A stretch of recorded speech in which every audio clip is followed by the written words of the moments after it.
Hey Angels, today we will be discussing nationalism, briefly tying that into revolutions, which is the video I made, not the last video, but the video before that, literally just revolutions. We'll be discussing what nationalism is, specifically nationalism within Europe, because that's sort of where a lot of our history really originates from, at least, that I read into. So a lot of just history. This channel's sort of becoming a history channel. Sorry about that. If that's not what you're looking for, oh well. But anyways, so nationalism as an ideology, here's the dictionary definition of nationalism. An ideology in which people identify with their own nation, as opposed to being told who to be by a king, and sometimes against other nations. Examples include identifying with language, territorial boundaries, a shared history, religion, and ethnicity.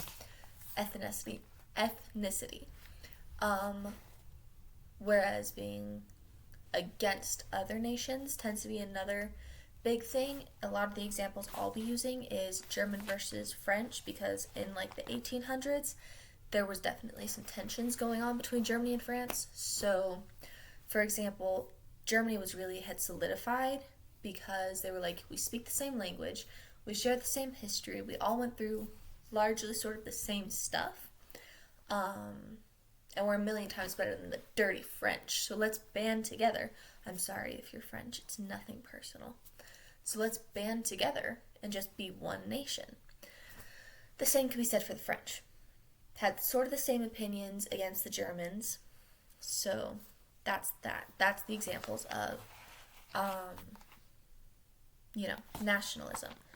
So another thing in regards to nationalism was the unification, because specifically in, I believe, pretty much all of time before we had countries, people were sort of split up even if they had shared history. Hence why nationalism became an important ideology. And so we have, for example, the Italian unification, which happened in 1859 to 1861. And that was because Italy had sort of been split up into a bunch of smaller little groups. You had Sicily, you had northern Italy, you had Venetia, all these other places. Venice, Venetia, same thing. One's the proper pronunciation. And so, but at the time, these groups started noticing, hold up, France is getting pretty big, Germany's getting pretty big, Spain is getting massive. We're not very powerful. We're broken up into little groups, into little tribes. So the people of Italy were basically said, we have to band together or else we're not really going to get anywhere. We're going to get overtaken by France, Germany, or Spain. And so, the Italian unification, led by Camille de Cavour, I don't know how to say that. I wanted to say it with a little spice thrown in because I feel like that was just fun. Basically, it was a game of 4D chess. I still can't properly explain it. My history teacher flat out said, I can't properly explain this to you.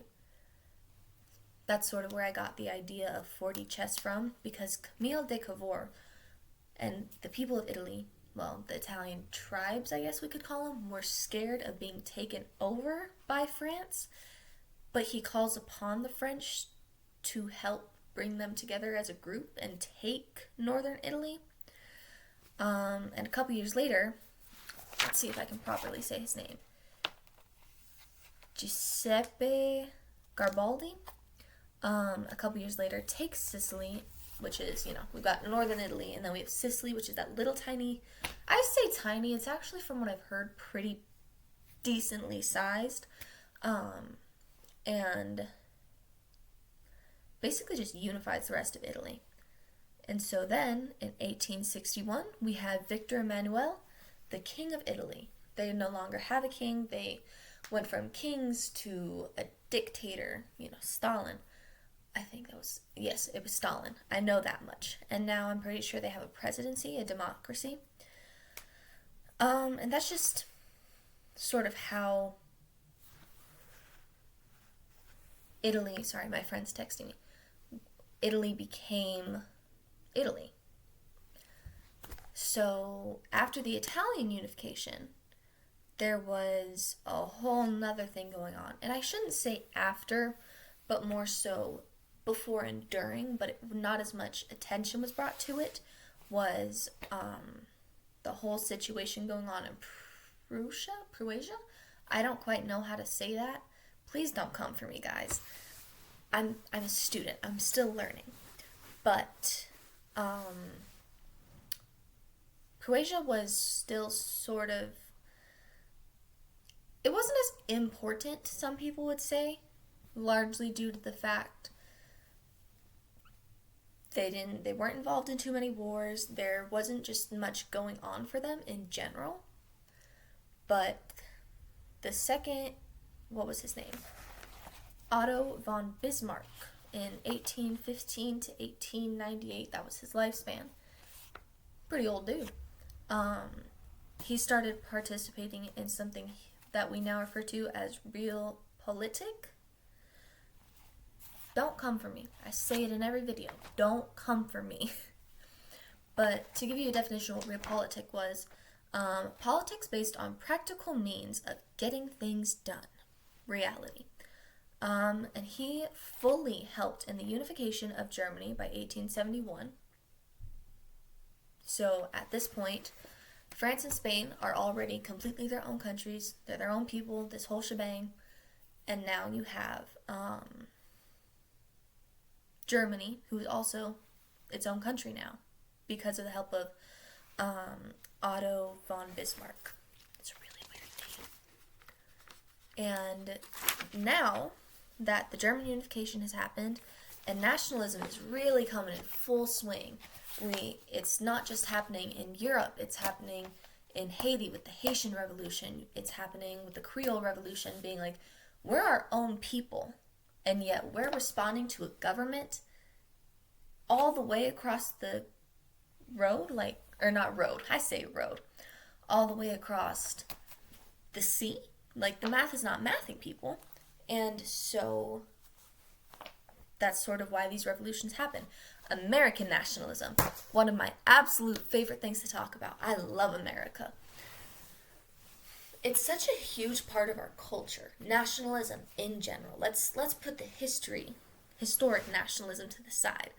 You go down any street in almost any part of the world, or not the world, the country, you're going to see at least 2 American flags. If not American flags, you're going to see state flags. And I've met so many people ask, why is it such a big thing for Americans? Like, it's just a flag. I personally think that that's largely due to the way the reason we're so big about America is because we fought a war to become America, but also after that war, we fueled the Industrial Revolution. This is not propaganda. At least I'm not trying to make it propaganda, but we fueled the Industrial Revolution. We fought in so many wars and I'm pretty sure won almost all of them. We have Hollywood and all this other stuff. Like, it's America, baby. We're pretty lucky considering the way some other countries are.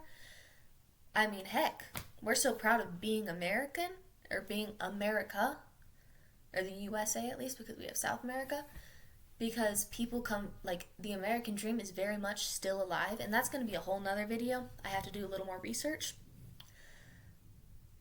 But nationalism can also get toxic. It can get to the point where we almost become xenophobic, if that makes sense. Because by doing that, we think if it's not America, it's not right. And to some people, maybe that's not a problem. But for others, America's built on this idea of all people have something to give. So nationalism can get very toxic. I mean, I firsthand witnessed Christian American nationalism And that is not healthy, where you have an American flag in like the center and a cross just off to the side. I feel like that's another problem within nationalism, is acting like that's just, Jesus totally came to America, totally lived here.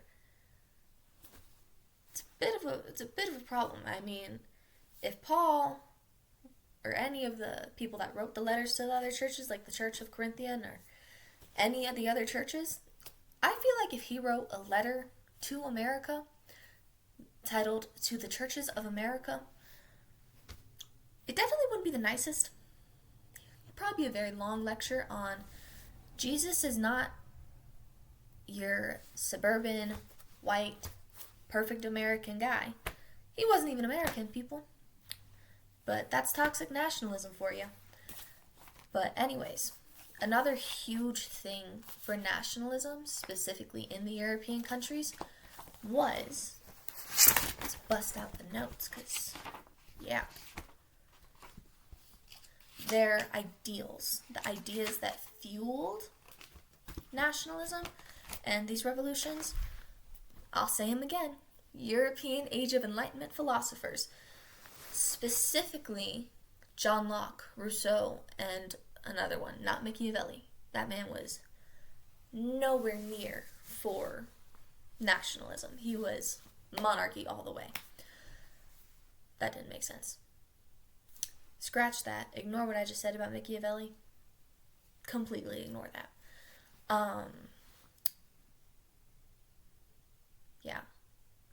So a lot of the Age of Enlightenment philosophers sort of were the reason for these ideals, because especially if you look at the American Revolution and the Haitian Revolution and why those were so big with the ideals of nationalism, it's because we're people. We deserve our representation. We're our own people. Why do these people all the way across the ocean get to govern us? We're the people of Jamaica. We're the people of Haiti. We're the people of America. We're unified by the same history, the same language, the same ethnicity, well, not anymore. The same ethnicity, like all this stuff. And yet, our government is not for us. And some people would, I'm not saying this isn't my personal belief. Maybe it is, maybe it isn't. The government isn't always for us now either. And I'm not saying revolt, people. Please don't, get me in trouble and get me banned for revolts, calling for a revolt. It's not what I'm doing. But nationalism, in general, I think can be a beautiful thing. You should be proud of your country that you're from. You should be proud of being American, German, French, Spain. Yes, I said French, even if you are a filthy French person. That was a joke. But don't let your nationalism get to the point where it is toxic. It's making it to where you cannot in any way, shape, or form work with people from other countries. Anyways, so I'm thinking of changing my intro because I feel like the Hey Angels is a little not the vibe, if you get what I'm trying to say. We'll figure it out. It's really cold, so I've got a lot of layers on. Sorry about how chaotic this video was. It's also incredibly short. I think to make up for it, I'll drop another video, 2 or 3 videos tomorrow. We're definitely going to have some Bible reading on the channel, at some point or another. I'll probably drop one tonight or tomorrow, but this was a super chaotic video, so sorry about that. Quick summary, just to sort of, you can skip to the end. Nationalism, good. Extreme nationalism, bad. Okay. Love you guys. Have a great night. Stay warm out there.